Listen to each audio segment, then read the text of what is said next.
When I was in seminary, I was the most likely to be married first of my class. Right. And as you will hear, that did not happen. Right. And how old were you when you got married? I was 34. Somehow I went out with a lot of great guys and just nothing was working. I got engaged when I was really young at 21. That kind of fell apart. And then I had, subsequent engagements or almost engagements, lots of close calls, all kinds of proposals, all kinds of things that happened that just didn't work out. And the years are passing by and it's just not working for me. And everyone around me is getting engaged and moving on. And I'm like, what is going on here? What number was he? Number 220, right here. Right. So we say 220 is a charm. 220 is a charm. 220 guys. It took him half an hour to find me on this website. It took me 14 years. The same shadach. 14 years, half an hour. Hashem can make it take 14 years, or he could make it take a half an hour. Whatever Hashem decides is best. Wow. When I got married, I'd seen 8 people, wonderful people, and then the 9th person I married. My wife, unfortunately, during Sheva Brachos, had an attack of ulcerative colitis, which is an autoimmune disorder common among Ashkenazi Jews. And for the next weeks and months, it just got worse and worse. It was awful. I mean, Wow. And this went on, unfortunately, for 10 years. She was sick for 10 years. And then, unfortunately, she suddenly passed. How long after your wife passed away did you start dating? Okay, so what's interesting is that already just when I was sitting Shiva, people they wanted to give me names. I just looked at them like, you people are crazy. Hashem knew my address. He knew where to find me, and it's going to happen. And I was just like, okay, anytime now. When is it happening? And 14 years later, he decided to show up. Hi, welcome back to Stories of Hope. First and foremost, I want to give a very special thank you to all of the supporters, newbies, welcome aboard, and our old timers. We are so grateful to have you here. As we always say, this isn't just a mission, it's a community. It's not just a project, but it's a revolution. And it cannot happen alone. It can only happen with all of your help.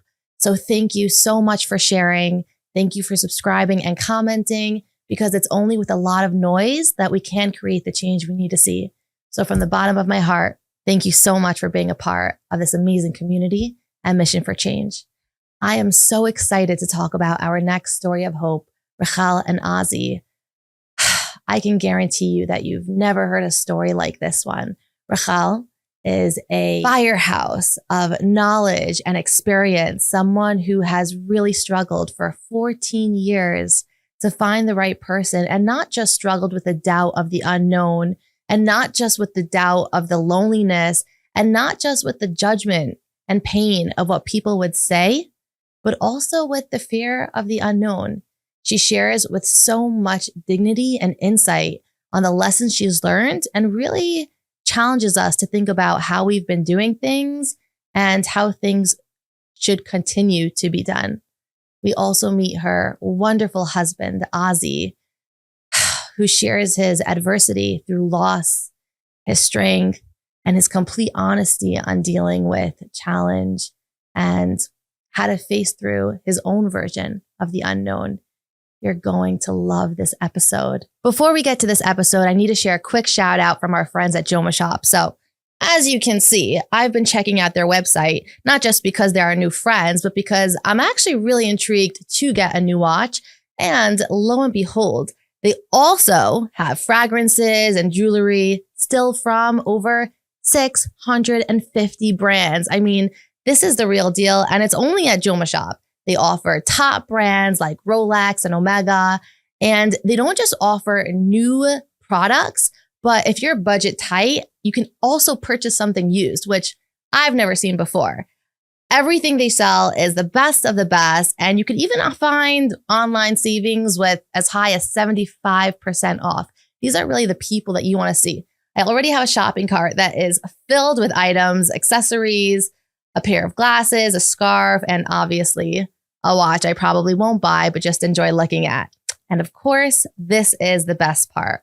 If you mention SOH120, you will receive $120 off your next purchase of $3,000 or more. That's an amazing buy for an amazing piece that you want.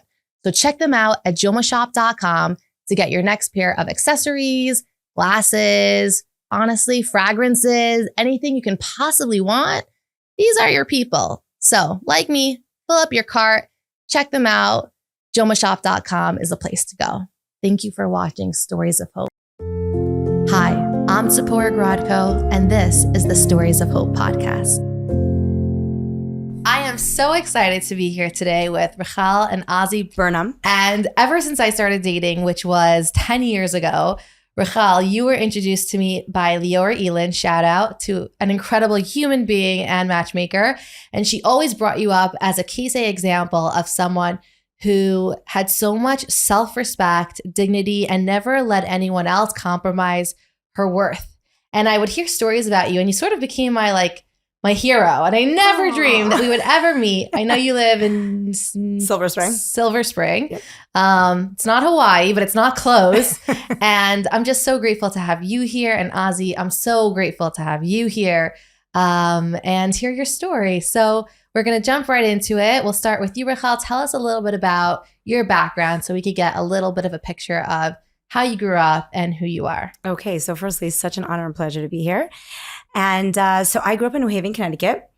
I grew up FFB. My father was a Rav of a shul and also a practicing attorney. My mom had her own real estate company, and one of six, oldest of six. And we lived in New Haven, which is a really small town. By the time I went to high school, there were really no appropriate high schools. Everything was like super Chabad and there was nothing else. So I went to Prospect Park Yeshiva in Brooklyn. And I kind of lived there, spent a year abroad in Israel. And when I came back, stayed in Brooklyn because just for dating reasons, it just made sense. So I just kind of stayed there. And that's kind of how I grew up. Okay, perfect. Yeah, and we'll jump to Ozzie. But right before we jump to him, I remember you telling me that what did your class vote about you? Yes, when I was in seminary, I was the most likely to be married first of my class. Right. And as you will hear, that did not happen. Right. And how old were you when you got married? I was 34. Okay. Just a little teaser for everyone Sure. before we dive in. Sure. Ozzie, go ahead. Sure. So I was born in Cleveland, Ohio. I'm one of 10 little youngins. I used to work in Kyiv, and I always told them, because it was like really freaky, 10 kids, I'd say, I was born to a clan. And then my family made Aliyah right after my bar mitzvah, which is a very rough age to transition. So I just tried thing after thing, yeshiva after yeshiva, some, in Israel and now like an American yeshiva, and nothing worked. So finally, thankfully, my parents sent me back to the States, and I found a yeshiva in Denver, Colorado, which is just perfect. It was amazing. Denver is just an awesome place to live, and you always have the mountains and the snowboarding, and the guys were great. It was just amazing. Like finally, I found my place, and I stayed there basically till I aged out. And then I went to Near Israel. I wanted to get a degree and become a balabus and get stuck and be that kind of guy. And then at some point while I was doing my MBA at Near Israel, I had an epiphany. I was like, you know what? I don't want them to write on my grave that I'm just like a guy who turns widgets. It's kind of intense. And I spoke to my shkiach about it. He was also like, whoa, slow down. And it was over time, like over a process, I decided I want to go into Kyiv. I was like dead set on going into Kyiv. So I prepped myself to like take that life path. And then, 23, I'm roaring and ready to go out. Okay. Wonderful. Thank you. So Rachel, tell us a little bit about what your dating experience was like. Sure. So I started dating at 19, nice, good from girl. There wasn't anything, on my resume that you would say, oh my gosh, why this girl shouldn't get married. My parents were happily married. I grew up FFB. I got good grades. I was like, thin, had friends. Like, I don't know. There was nothing like ostensibly that would be standing in the way. And somehow I went out with a lot of great guys and just nothing was working. I got engaged when I was really young at 21. That kind of fell apart. And then I had, subsequent engagements or almost engagements, lots of close calls, all kinds of proposals, all kinds of things that happened that just didn't work out. And the years are passing by and it's just not working for me. And everyone around me is like getting engaged and moving on. And I'm like, what is going on here? It just felt like, at the time, it felt like I was doing something wrong. At the same time, I also knew that like Hashem knew my address. He knew where to find me and it's going to happen. And I was just like, okay, anytime now, like when is it happening? And 14 years later, he decided to show up. Wow. Okay. So even way before we get there, I'm so curious to hear about that process because what number was he? Number 220, right Right. here. So We say 220 is a charm. 220 is a charm. 220 guys. It's you say it and you exude like warmth and positivity and sunshine, and I'm thinking, how could that that's really tough. It was exhausting. That's really That's where I got to tough. tell you something you don't know is that she has a boy book of every single one of these dates. Like she has them in rows and all the details. And she was like so strategic. She tried so hard, like really every angle. So every one of those, I know, like it wasn't just something that happened. It was written, like let it be written, let it be known. Yeah. That's how careful and intentional she was about it. And still, after 219, now what? She's on another first date. Right. I have so many questions. Go for it. My first one is, what were some of the comments that you got from people as you didn't meet the social expectation of by now you should be married? Well, yes, that's always not the fun part. Why are you too picky? When are you going to settle down? You know, I did a lot of traveling. I traveled to 40 countries and I had such a great single life. And, you know, you're traveling too much. You're having too much fun. You're never going to settle down if you just don't stop. And no one's going to want a girl who's like traveling around the world. You're doing too much kirov. If you would stop doing kirov, then you would stop all these women who are becoming from, and now they're stealing your options. This is a comment I got a lot. Yes. All of which didn't really lead to like where's Hashem in this picture? Like it was so strange to me. I didn't even understand these comments. Like I didn't think that Hashem was limited, that he couldn't find me a husband, even though I was helping, you know, bring back his children. So like a common tefillah that I used to say all the time was like, Hashem, I am working so hard to bring your children back to you. Like, please bring my children to me. Like find my husband so I can have my children. That was like a common tefillah that I had.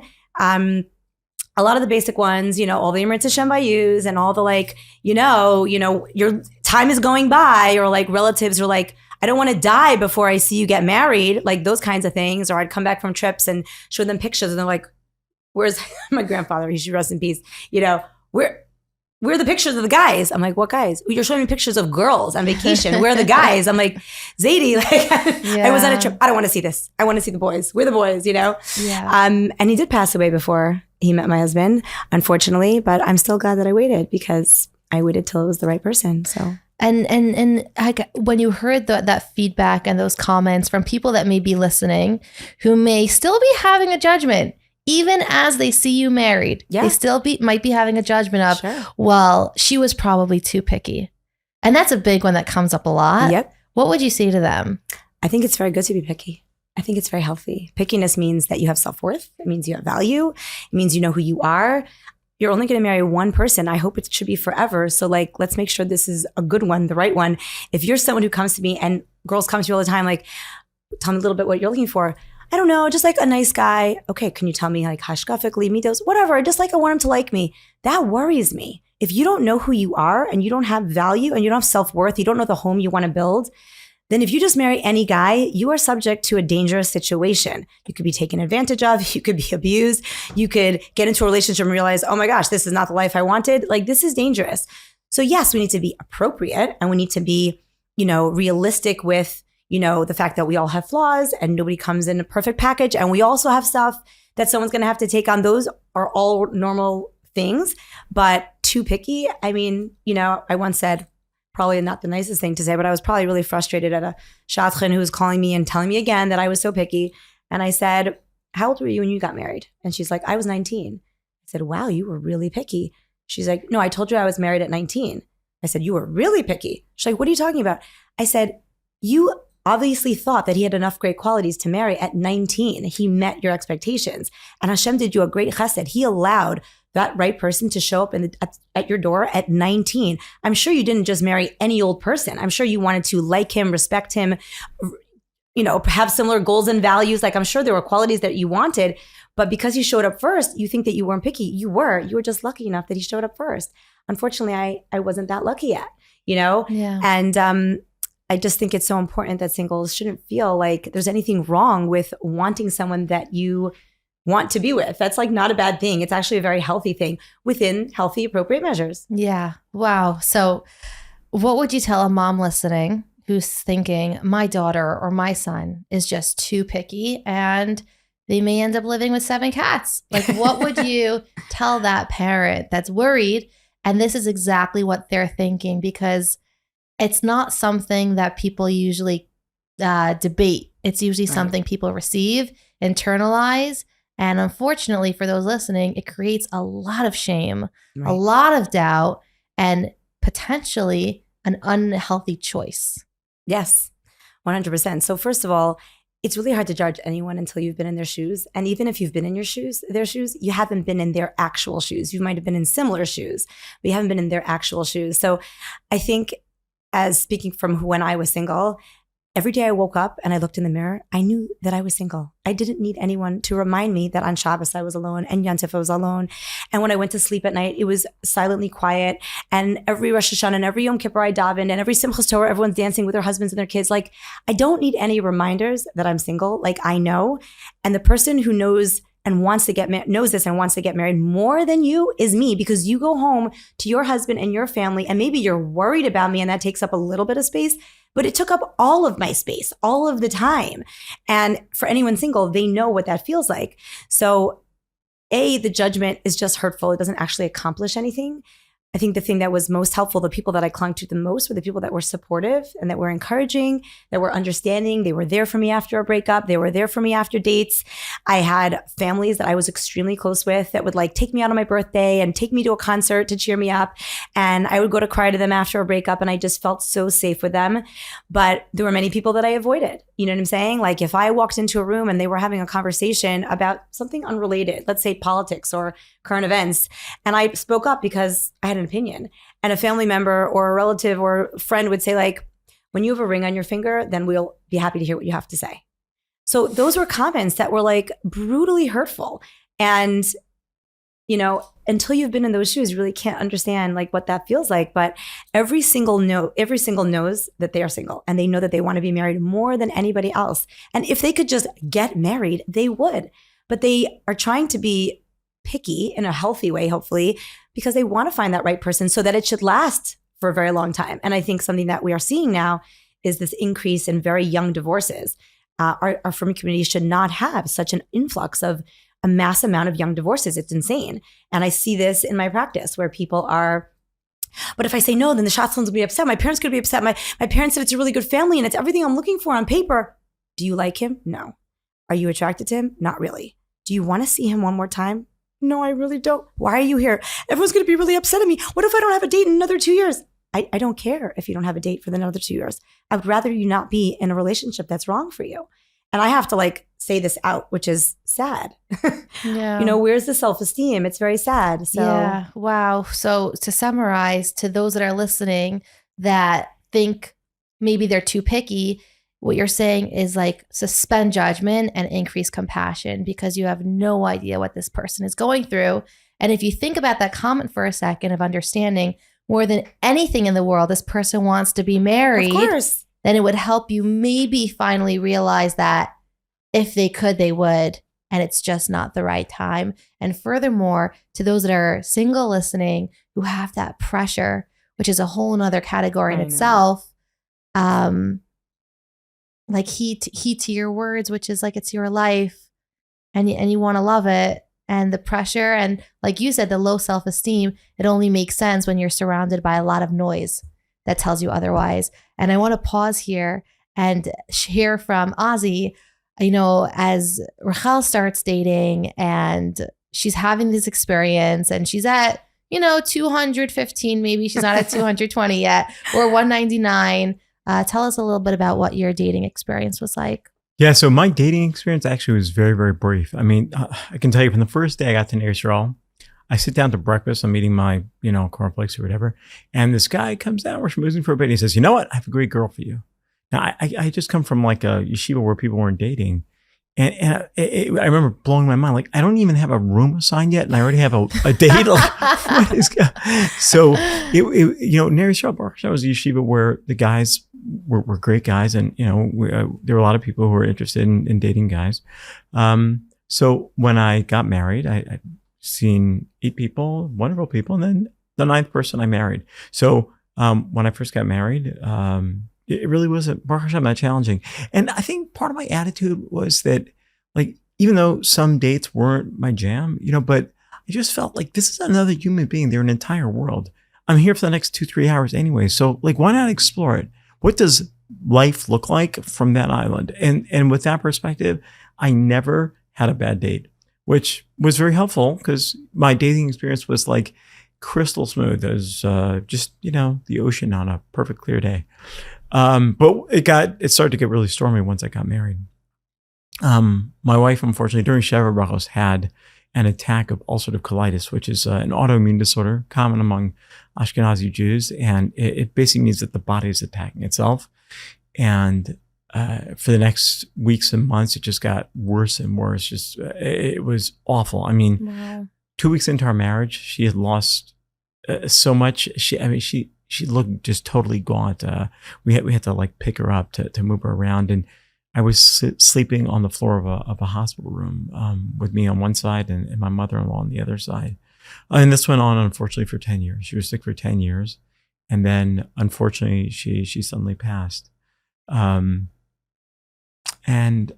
here I am. It was so strange for me. Like, getting married was very easy, but remaining married was a challenge in the sense that it required a tremendous amount of focus, courage, determination. Like, I used to always think, yes, it's not easy. I remember I got so schooled.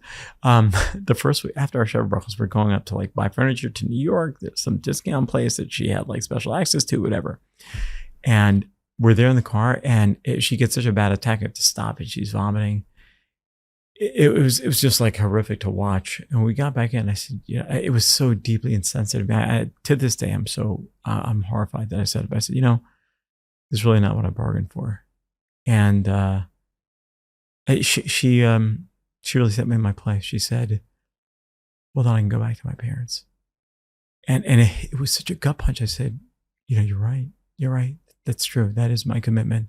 I never said something like that again. Not once through our entire marriage. Obviously, as you can imagine, she'd been in and out of hospitals 60, 70, 80 times through our marriage, 3 emergency surgeries. So Wow. it required a tremendous, she developed other like awful conditions, pain conditions, and like allergies, just awful stuff.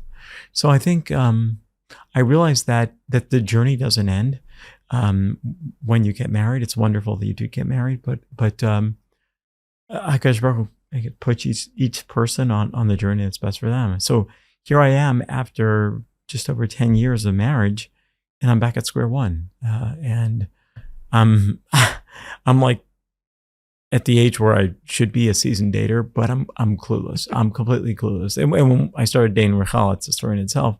I was outclassed beyond words. She was Wow. like, an aircraft carrier, and I was like, a little gunboat.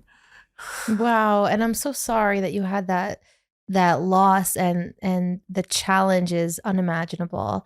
In all stages and ages, I would imagine, especially as someone that's been married for 10 minutes and their whole world falls apart. How did you, and I always ask this question because I think a lot of people are thinking it, but they don't really say it. How did you contend with God during this 10-year painful chapter of your life? I wish you didn't ask that question. It was a real challenge because I'd never stopped davening. I remember once, we were driving to like her parents, and she was from Indiana. And it was like a terrible storm outside, and I'm refueling, and I just remember saying to myself, or saying to Hashem, just look at this. I'm just a yeshiva guy. I just want to do kiruv. I just want to help the world. And like, what am I? Here I am, like, in my hoodie, just freezing cold with like an awfully sick wife. Like, how did this even happen? It was very difficult. And I'm embarrassed to say that I don't think I developed a maturity in Amunah until later stages. And I think that part of our story was an amazing gift Hashem gave me to try to reestablish that relationship. Like I still have no idea what that was about.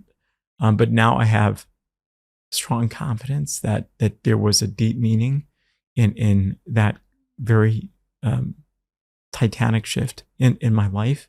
But it was like, the Svarim talk about Yemei Ava, Yemei Asina. I wish it wasn't true. I wish there was like some, big musical, sort of like the orchestral music that raises us. They talk about how like I opened my heart and Hashem spoke to me and we were bonded, and like it was a rough ride. It really was a rough ride. I think, you said I feel embarrassed. I actually feel so comforted, because I think that when someone goes through challenge and their reaction is unnatural, where they feel like they had this bulletproof faith and they got closer to God and there's purpose to the pain. When we hear that constantly, and thank God we have so many streamlines of spiritual, Jewish books and podcasts, when we hear it constantly, it seems to be the platform of consistent normality. Like, this is how you should react. And I don't think most people can. And the expectation that we should is very unrealistic and unfair to us. We even see in the Torah and Chumash, there's tons of commentary on when it says like Vayidom Aaron, and Aaron was silent when God killed his children. Like that's like our patriarch. That's who we look up to.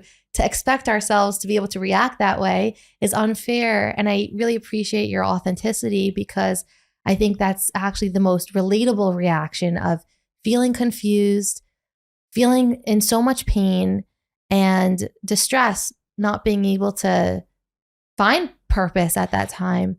I think it's actually very comforting for people that could relate to you, that have experienced loss, that have been in a marriage where they've experienced grief, where things unexpectedly change, whether their spouse developed a mental illness, a physical illness, and that's what they're feeling. I think it's actually really inspiring. So thank you for your honesty. I'm happy I played the track.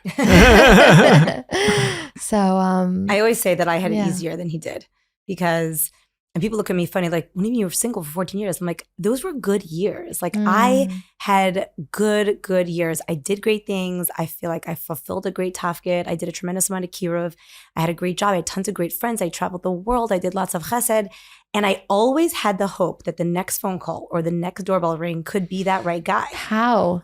I always lived with that hope that How? it could be, because I knew that Hashem didn't forget about me. How? I didn't know. Who gave that to you? I don't know. It was just knew innate. that, they say that the way you view HaKadosh Baruch Hu is very much the way you view your relationship with your father. And so I have a very, very close relationship with my father. He's a very special person. He should, live to 120.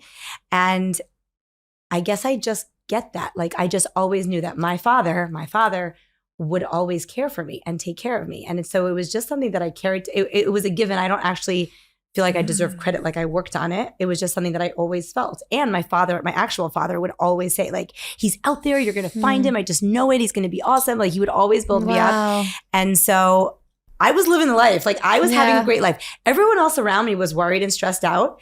And there were individual situations of like, difficult relationships and breakups and broken engagements that were painful. But in between all that, like, I had a great life. And he was like really, really struggling throughout all of it, because, when you're in a marriage, it's not like hope of finding another marriage. You're like in that marriage. And you didn't mention, but he didn't have any children, and there wasn't like a hope of having children at the time. Yeah.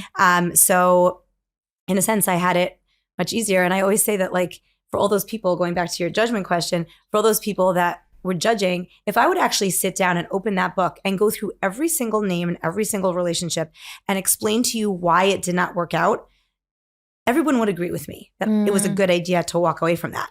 But it's because people don't actually understand the backstory of why this person didn't work out, whatever, we did not line up on certain things. Our personalities were completely a poor match, because they don't know that. There's just this overall judgment of like what they see, but they don't really understand, right? So yeah. We'll be right back after a quick message from Rosenbluth, an 8-credited college program. I personally got my bachelor's online, and it enabled me to be able to work full-time and have a very affordable college tuition. The Community Testing Center, CTC, or better known as Rosenbluth, is an accelerated bachelor's degree program where students can earn an accelerated bachelor's degree from a regionally accredited college. The degree is recognized and accepted by graduate school programs across the U.S. for all career paths. The bachelor's degree can be completed in, this is the best part, less than 1 year. And all courses are offered as credit by exams. Instead of a 4-month semester per course, students receive study material for each course. Students study for their exam, and once they take their exam and pass, they have earned 3 credits for their course. It's that easy. And now it gets even better because the cost of the entire program is a fraction of a 4-year degree. At an in-state college, students can work full-time, like I did, while earning credits, and each student receives a customized degree plan to meet their career goals. They have testing locations available nationwide, and students can pretty much do this anywhere, even if they live in Canada and Israel. In order to hear more information, reach Miriam at communitytestingcenter.com. You can also find more information on www.communitytestingcenter.com or contact them at 818-974-6733. These are the people you want to call. And I think that's usually where judgment comes from. It's someone assuming that their independent experience should be the same for everyone. Correct. So if someone married the first person they dated, their thought is, well, I don't understand how someone can go out with so many people and it doesn't work. It worked for me. And that's usually what people say. Like, but and as you said, you can't understand someone's shoes. And I also want to piggyback off what you said. Now this is a podcast because I use the word piggyback. I also want to piggyback off of what you said, which is you got so much strength from your dad. If a parent is very, very, very worried and reflects that worry in their action, in their behavior, in their speech, do you think it's likely that their child will also struggle with their faith and worry? Oh, yeah. Big time. Because the worry has literally been built into your DNA. And so it doesn't mean that you can't work on that and you can't try to change that. But it is something that it's going to be like a part of you. So if like a lot of these young divorces, a lot of girls will come to me for a second time around and they'll say like, but my parents are just worried I shouldn't be an older single. So you just married him, and this is where they're at. So they married someone that they didn't feel really good going into, or like everyone else around me is dancing and singing and I'm just not sure why I should be so happy because I'm not really excited at this moment. It's just kind of, everyone said, don't worry, it's going to be okay. And it wasn't okay because everyone kind of encouraged me to just go forward. So yeah, wow. This is really groundbreaking. So everyone out there, consider yourself a part of the change by listening and implementing it into our life. Yeah, it's really powerful. There's so many great things you can do for singles. Like, getting married is great, but it's one piece of your life. There are many other pieces that make you you. Like, why can't we celebrate all the parts and pieces of the person themselves as opposed to just like, why aren't you married? I don't know. Like, why haven't you gotten, I don't know, a culinary degree? I don't know. There's so many other things to do. And it was always strange to me why people just saw me and focused on that. And when I was in OT and working in the hospital with like a lot of non-Jewish crowd, they'd be like, oh my gosh, you're so young. Why do people care if you're getting married? You're like 25. Like, who cares? And then that same day I'd go to a wedding at night and they're like, oh, Mirza Shem by you. We're davening for you, the Tillim list. I'm like, what is going on here? Yeah. So yeah, it's really a matter of perspective. And I hope that with the exceptional work of meaningful people, I have a tremendous amount of akar satov to them because, I'll finish my sentence. I hope that with their work, we change that perception because our ultimate goal always, why do people say, oh, I would hope, the healthy goal of why people are rushing others to get married. I would hope it's for like happiness, continuity, enjoying this next stage of life. And if we change our shift in how we view people into what's important, increasing so much humility, we don't know God's plan, it will increase the quality of people's lives. And I just have to give them a shout out. When I started doing this work, it was not trendy. It was not attractive. It was not applauded. It was very odd. I gave a speech at my local shul and people were like, I remember that Grodko kid's gone crazy. And when I tried to speak to, after the positive feedback, I reached out to other communities and I said, I'd love to speak in your shul. And people said, no, I don't, we're not comfortable. We're not comfortable. Right. and meaningful people really took a chance. And now feedback's very different. Now people are comfortable because I think it's scary to do something new. But I think that if we want to see change, we need to try new things. And I will give you a lot of credit because I so badly wanted to do that when I was single, and I did not have the bravery that you did. I was actually so close to doing it at one point, but I was so scared that like people are going to see me and then they're not going to set me up, and like I need to get married and what's everyone going to say? And I got too caught up in that, and I didn't open my mouth. Now I got married, so I opened my mouth. But I give you a tremendous amount of credit for taking that brave step and like being that trailblazer, because like that's fulfilling your top good being single. Like there's so much to accomplish when you're single. And then when you get married, there'll be other great things to accomplish also. So kudos to you. Thank you. I'm very thankful to the team. And now you're part of it. So thank you very much. So Ozzie, tell us a little bit what happened. So now you're getting ready to start dating. You haven't dated. Right. How long after your wife passed away did you start dating? Okay, so what's interesting is that like already just when I was sitting Shiva, people they wanted to give me names. Like I just looked at them like, you people are crazy. So what I suggested is I knew it was going to be a while until I was ready to start dating. So I said, if you have a name for me, like just let somebody know or let me know that you have a name, and then I'll get back to you. So can we take a pause and say if someone lost a spouse and a sitting Shiva, it's safe to say, please don't make Could you let them suggestions? finish Shiva, please? Yeah. But they do it. It's like, people say Nishtay Shabbos. I know now's not the time, but after Shiva, give me a call. Which invalidates everything you just said. Yeah. Well, I probably won't give you a call, right? And I think, to be fair, they're coming from a good place. But at the same time, you wonder, like, if their concern was really about me and not passing off this person who they want to see married because they feel like it's their stress and their need, then why wouldn't you just let this process happen naturally? If you would really see Hashem in this and you would really let both people to stand independently, then let it happen at its time. Like, let the person grieve. When that's done, just say, hey, whenever you're ready, if you feel you'd like to give me a call, there's somebody I have in mind who you might be able to really fit with and be compatible with. Perfect. Okay, so I am now many months out, and there's like a list of 70 or so people who want to suggest, names to me. And I don't think I'm particularly great. I think it's just, the dynamics in the shidduch world, very sad. I'm happy that, you're both working on changing that math. And finally, I'm finished a project late at night. And you know how that's when we start like going to the fridge and falling asleep in a bowl of ice cream, Mm-hmm. I say, what's out there? I really, really desperately want to be married. I'm just curious, like, what's my wife gonna be like, look like, what, So I opened an account of Frumster, which now I think is Jaywed. And that was wait, what's it called now? Jaywed. Jaywed used to be Frumster. Okay. So what I liked about it, on the name. Yeah. What I liked about it is that you could, people put their profile pictures, and I feel like you learn so much from a picture. And I didn't want to have to like go through anybody. I was sitting there 2:00 in the morning. I'm just figuring, how am I going to get married? Who's it going to be? What's it going to be? Right. So I create an account, very minimal account, so nobody's going to come after me.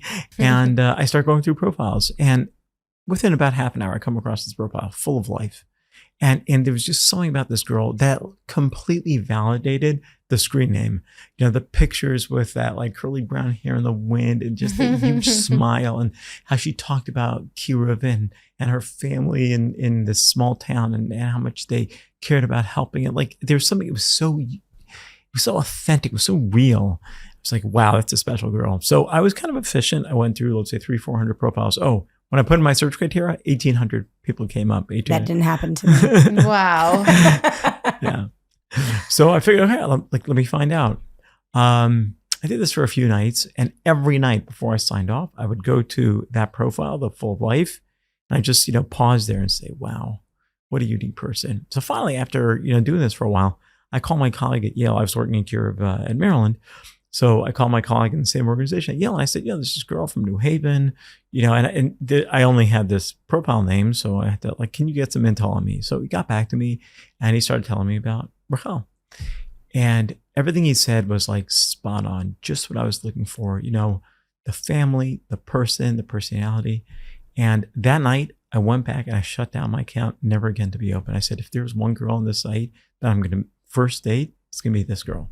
Now, what's wow.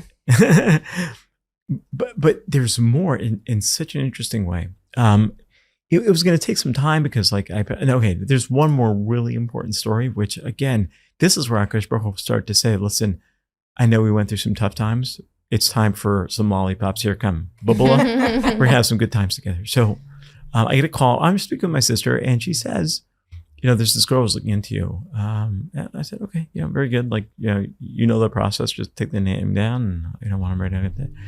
And she said, she seemed interested, but she's not sure if it's going to really work out. And, also she's like a really type A personality, really get it done, full of energy. You went through a lot. Maybe you want to relax a little. I said, I think it's reasonable. Well, maybe I'll just relax and we'll move on to somebody else. And I said, wait, you said this girl was asking about me at Heritage Retreats, this Kira program. I said, do you know the name of this girl? She said, yeah. I said, was it Rachel Burnham by any chance? She said, yes, it was. I said, wow. Yes, I'm in. Totally. She said, yeah, but she's not so sure she wants to date you. I'm like, okay. I said, okay. Well, you know what? This is when you start getting righteous. Like when you have no options, you're like, okay, so if Hashem doesn't want me to date her, it's not good because Hashem has the right person for me. I'm going to be okay. I'm getting myself psyched up. Like it's fine. I'm just imagining this girl like full of life is crashing down like that whole image of, my screen is just smashing to 1,000 pieces. I said, okay, Hashem's going to decide. Now, in the meantime, while I'm on the phone, somebody clicks in. It's a number from Israel. I don't recognize it. I hang up. My sister, I pick up the message. It's Ray David Refson, the founder of Neve. And he said, Ozzie, have you ever met him? No. Oh, what an He's a amazing legend. Personality. He found, the largest women's learning institute in the world. Yeah. British, very, Of course he's British. Right. Like British people do amazing things for the Jewish people. And everything they do, it just seems to have It so much sounds more better. respectability and Yeah. gravitas, is Ozzie, I have a very special girl for you. We should talk about her. I said, well, you know what? I'm not dating yet. When I get there, it's Israel in Sukkot. He said, I met her at Heritage Retreats and we should talk. And I'm like, wait, what just happened? I'm getting whiplash. Like, she's not interested in me. She is interested. She's not interested in me. This is also Rachel? This is Rachel. So yes. All directions. In the space of one phone call. That's Right? incredible. Yes. Wow. Then I get to Eretz Yisrael, and I, of course, meet with Roy Refson. We have an amazing conversation because he's Roy Refson, everything talked about. At the very end, he said, let me tell you about the Ruchala. Now, the only human being in the world that ever calls her Ruchala. But, okay, let's go. He said it very simply. He said, every closet has skeletons. I know this closet well, and there are no skeletons. I said, okay, I'm in. Oh, wow. But now, until this happened, my Rosh Hashiva, Baron Lipyansky, who's like, I just worship, what a yid. What a tzaddik. And really somebody who's so amazing at like taking Yiddishkeit and making it relevant for us in this world, this modern 21st century. So he had suggested that I meet his best friend's daughter. And that was like an offer that, you can't refuse. Yeah. So I said, yeah, sure. I'm in. And then, the process, she's going to look into me. Okay. So now I said yes to 2 girls and I'm like waiting to hear back. So let's pause you here. And I'm so curious to hear what was happening on your end. Okay. So at the point that he came up, I was about 33. And I was kind of finished with like the shadchanim, the singles events, the websites. Like I had logged off this website that he had found. I had some old rusty profile that he found. I was done with all the dine and meets. I was done with, I was just done. Like I went to all the brachos and the rebbes and this Rosh Hashanah you'll be and this Hanukkah. I was like, you know what? No one can be a bracha. Everyone leave me alone. Like I don't want any more false hope. Like I'd rather no hope than false hope. So the only people I really hung around were my single friends because I just felt like, okay, we understand each other. So like that's safe space for me. Yeah. So we started this thing which I really encourage singles to do, which is me and my 25 friends. We would get together once a month. We would choose a topic that we wanted to like focus on for that week. We would hire a speaker and we'd all chip in, hire a speaker just for us. And we'd have some food, we'd have some music, we'd hang out like a little Rosh Chodesh just for us. And then when we were not together, we did this thing where every week was dedicated to another single. So let's say, this week is Leia's week, next week is Shandy's week, and we would email the resume to everyone. And if you had an idea, you would send a specific email to her to say like, oh, I have an idea for you. My close friend, whose brother was his roommate, decided to send Ozzie to me. And I looked into it a little bit and I'm like, oh my gosh, he like just lost his wife. Like, let the guy breathe. Like, I didn't even want to go near it. So I was like, probably not a good time. And then months later, I get to Heritage Retreats and I asked Roy Refson about it. And he's like, listen, he's a great guy. I could tell you all about it. I don't know. And I had a bunch of questions. He's like, I don't know those answers. Let me try to find out. So that was like July. I didn't really hear from him. And then I used to go to Israel from Rosh Hashanah through Sukkot. So I would be there. And I get this call from him telling me like, you have a date with Ozzie Burnham. I'm like, I didn't say yes to Ozzie Burnham. Why would I have a date with him? He's like, you're going out with Ozzie Burnham. I'm like, wait, what? Like, I had 2 other guys that I was like going out to coffee with. I'm like, what are you talking about? Because when I was in Israel, like I just kind of moved things along, you know? Yeah. Not that I recommend this to everybody, but at a certain stage. So I was like, wait a second, you just signed me up for a date. Now, I was kind of panicked because I didn't know I didn't know so much about him. I had very, very preliminarily looked into it. And I was actually at this phone call on a bus up to Tzfat with a bunch of my friends. One of my other friends was this other girl that he had said yes to. So funny. Okay, we were close friends. So we're on this bus up to Tzfat. Oh my and goodness. like, you know, those Israeli buses. So I'm like down by the steps, like trying to have a private conversation with Roy Refson. Yes. And she is up in the corner of the other side of the bus trying to call America to get information on him. I found this out afterwards. And she's calling and she's getting like busy signal, nothing's happening. And she can't give an answer because she can't get through to anyone in America. And it's already Shabbos afternoon, which was Friday morning. So she can't give an answer. And Roy Refson's like, I was like, listen, he's just probably starting to date. Why don't you like let him date like, I don't know, 10, 15 girls. Let him get his feet wet, get into it. And then, you know, give me a call. He's like, Ozzie Burnham will be way married at that point. You are not letting Ozzie Burnham date 10, 20 girls. He will not be dating 10, 20 girls. He will be taken. So he's like, you're going out with him. I'm like, I'll give him a 1-hour coffee. He's like, because that's what I used to do at that stage. So he's like, you will give him a proper 3-hour date. You put on your highest heels and you will not call me for 3 dates. I don't want to hear from you for 3 dates. This is literally what he said. Wow. And I was like, oh my gosh, it's like a really big investment in time. I didn't do that in those days. So I was like, okay. So in that moment I said yes. And literally like he called me already like when we got to Tzfat was like our first phone call. And in that split moment when we were on this bus, like I said yes, she didn't get an answer and that was it. Like, it's like you see the details of God. Yeah, it was crazy. Yeah. Unreal, right? Like in the one half of the bus, yes. In the back half of the bus, no. Unreal. It's crazy. It took him half an hour to find me on this website. It took me 14 years. The same shadach. 14 years, half an hour. Like Hashem can make it take 14 years or he could make it take a half an hour. Whatever Hashem decides is best. Wow. And what would you tell someone listening that is struggling to have hope? That's like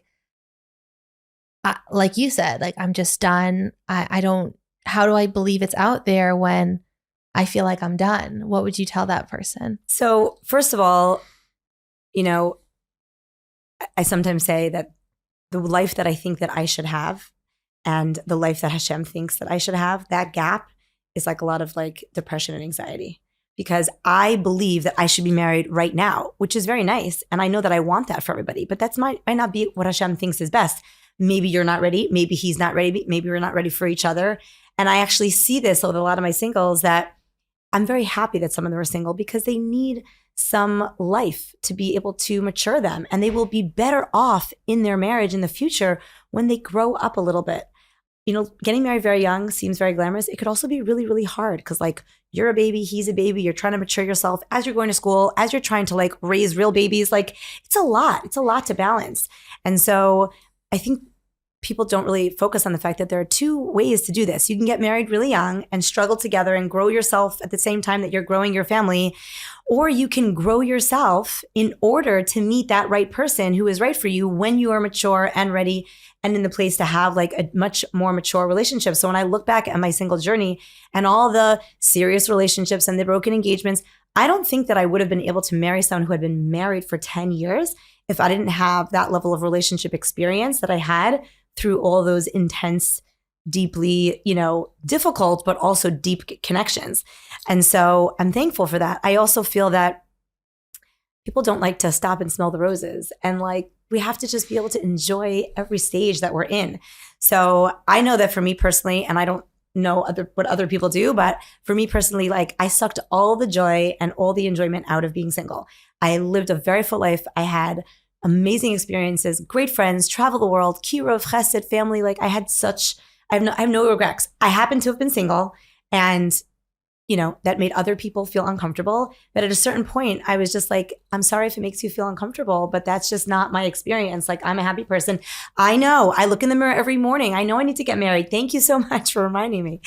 And I did, so I think that we need to just stop, enjoy the stage that we're in. And yeah, maybe it's not going to be in the time frame that you may want. And I know that that is painful, but the more we're able to align our will with HaKadosh Baruch Hu's will, it will make that pain easier to know that in the exact moment that it is supposed to happen, it will happen. And only in that moment. You can go through pain or you can go through joy, but in that moment is the only time it's going to happen. So I just say, like, even when you get married, okay, so you get married and it's very exciting, but now your life moves on. Do you think there are no nisyonos and no challenges when you get married? You have children, there's health, there's finances, there's so many things that go on. So the way you grow yourself as a young adult and the bitachon that you develop is going to be what you're going to use to face those other challenges that come along after you get married, because life is just a string of challenges. That's the reason we're here, right? Yeah. So the sooner you get into that mode of, the healthy perspective and understanding, like, okay, Hashem, you want me to be single right now? Okay, I'm going to accept it. It's hard. I'm not saying it's not hard. It's super hard, but I'm going to accept it. I'm going to try to make the best of it. And when that next stage comes, I'm going to embrace it and love it. Wow. Thank you. How about you, Ozzie? Anything you would add? Yeah. So, I guess I do come into contact with singles through what Rachel does and work with guys and so on. And I can't speak so much from the dating perspective, because after all, like, I wasn't that kind of serial dater. I wasn't in the trenches, but what I was in the trenches for was life. And I think that, much along the lines of what Rachel was saying, is that we start to see life in like these very discrete stages. Like, my life is child until I get married, and that's adulthood. And then when I'm an adult, I should have like the adult things, home, children, income, happiness, community, et cetera, health, right? And then I move on to like the next stage. Then, I'm a grandparent, move down to Florida. Like, there's, it's all scripted, right? But the truth is that there is one continuum, and that's your journey to becoming you. And in the true artist, the great sculptor of David, the sculptor in France, they asked him, how is it that he was able to make such a beautiful sculpture? And he said, what I did is I just took that stone and I figured out how I could bring out that life from within that stone. Right? And that takes a lot of chiseling. And it takes an incredible genius to be able to see the life in that stone. And HaKadosh Baruch Hu sees us, we're made from stone. And we do a lot of things like stone, but HaKadosh Baruch Hu sees the life in us, and he says, what can I do? How can I chisel to bring the life out of that stone? And that's what life is going to be. Like, no matter how you think about it, everybody's frustrated by some kind of challenge. There's not a person listening to this podcast that's not experiencing some kind of challenge right now. And what Hashem is doing is he's chiseling to find the beautiful life in that stone. Wow, what a metaphor to end with. I've never heard that before. That definitely resonates with me. Thank you for sharing. Rachel and Ozzie, thank you so much for sharing your heart and soul, inspiring us with your beautiful story of hope. It's been a pleasure to have you here. Such a pleasure to be here. Great to be here. Good luck. Thank you so much for watching another episode of Stories of Hope. This is pretty crazy, but in the last 2 weeks, our average reach of videos has been from 46,000 to 77,000, and that's with thanks to you. But here's something a little strange. 90% of you are not subscribed. You're wondering, why is it important? If you click the button and hit subscribe, you will get a personal notification when our episode comes out.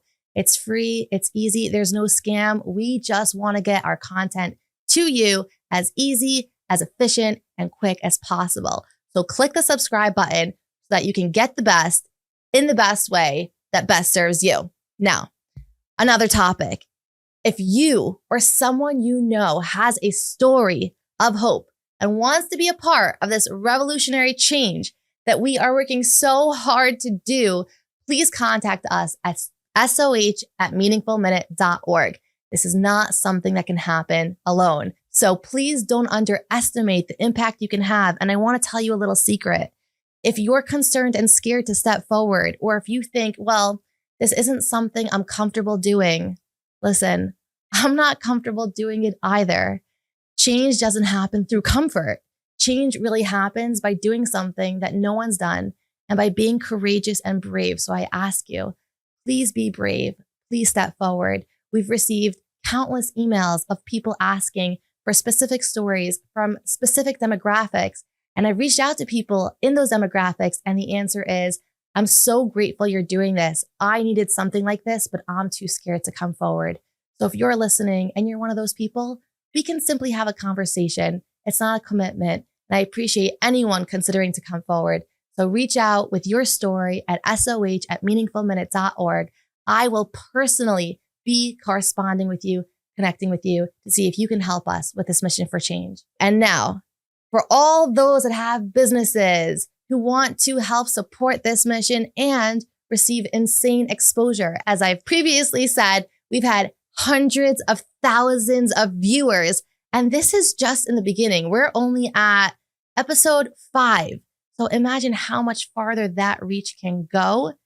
Reach out so that we can help you and you can help us by becoming our new friend and sponsor of Stories of Hope. Additionally, a lot of people have messaged me, epic episode, but what's with the plastic cups? Now this one's for you. If you want your company to be featured on our cups, reach out to us at soh@meaningfulminute.org, and maybe we'll be able to work together to spread your name, increase your fame, and obviously support your business.